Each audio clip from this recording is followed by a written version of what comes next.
Welcome to Reading the Gospels Together for April 3rd, together with our special guest, Ritter the Beagle. Today we're looking at Matthew chapters 7 and 8.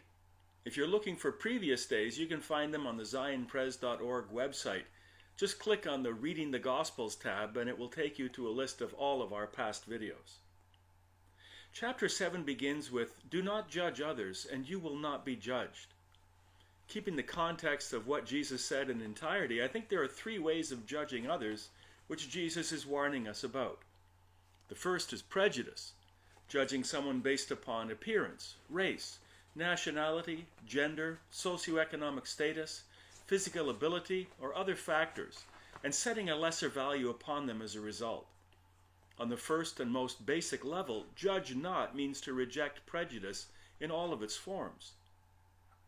As an example of this, chapter 8 describes a number of Jesus' healings, the majority of which happen amongst people whom others would judge as outside the circle of God's favor.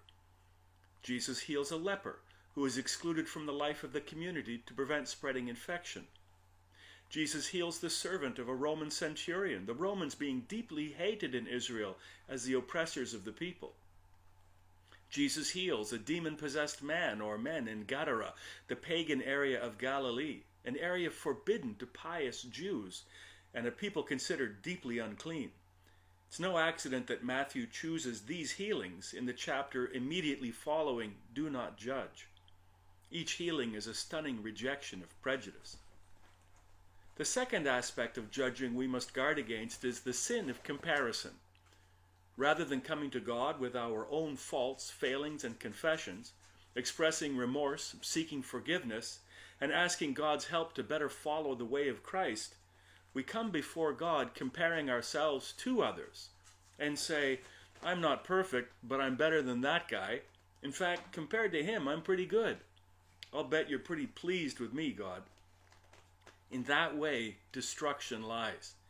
Because when we think that way, we close ourselves off to God's offer of forgiveness, so impressed with our own comparative goodness that we feel we have nothing to be forgiven for.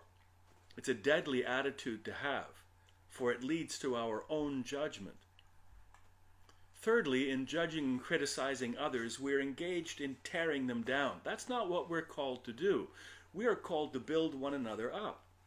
If a person is on the wrong path, it's our job to befriend them, encourage them, journey together with them, lead them back into proper practice and understanding, not simply judge them or criticize them or their behavior to others, or condemn them as people.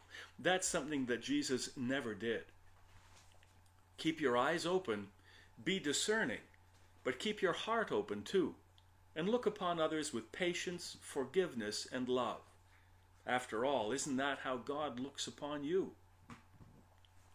Jesus was known as a powerful healer. Back in chapter 4, Matthew summed up the beginning of Jesus' ministry this way. Jesus went throughout Galilee, teaching in their synagogues, proclaiming the good news of the kingdom, and healing every disease and sickness among the people. News about him spread all over Syria, and people brought to him all who were ill with various diseases, those suffering severe pain, the demon-possessed, those having seizures, and the paralyzed, and he healed them. Now in chapter 8, Matthew reaffirms this ministry. When evening came, many who were demon-possessed were brought to him, and he drove out the spirits with a word and healed the sick. This was to fulfill what was spoken through the prophet Isaiah. He took up our infirmities and bore our diseases. Remember that Jesus' main message was the coming of the kingdom of God, which is seen so clearly in Jesus' words and deeds. It's a recreation of the proper world order, a foretaste of the day when evil will be fully vanquished, when disease and disability will be no more, and when grace, mercy, and love will be the order of the day in a world at peace. As followers of Jesus, we are citizens of that kingdom, and our lives are to reflect it. We are called not only to pray, but to live the words, "Thy kingdom come, thy will be done on earth as it is in heaven." Chapter 8 shows you what that kingdom looks like, where all are welcome, all are healed, and, as with the disciples fearful of drowning in a storm, where there is no need to fear no matter the circumstances. You of little faith, says Jesus, why are you so afraid? Powerful words for us today. Chapters 9 and 10 include some more amazing healings, even a resurrection, as well as the calling of Matthew.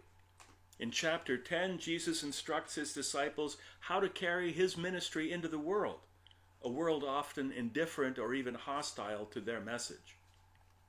When reading these chapters, again ask yourself, why were these healings included when so many others weren't? What's the special message of each one?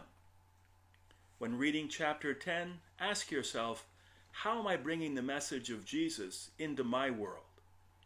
Happy reading, and we'll see you tomorrow.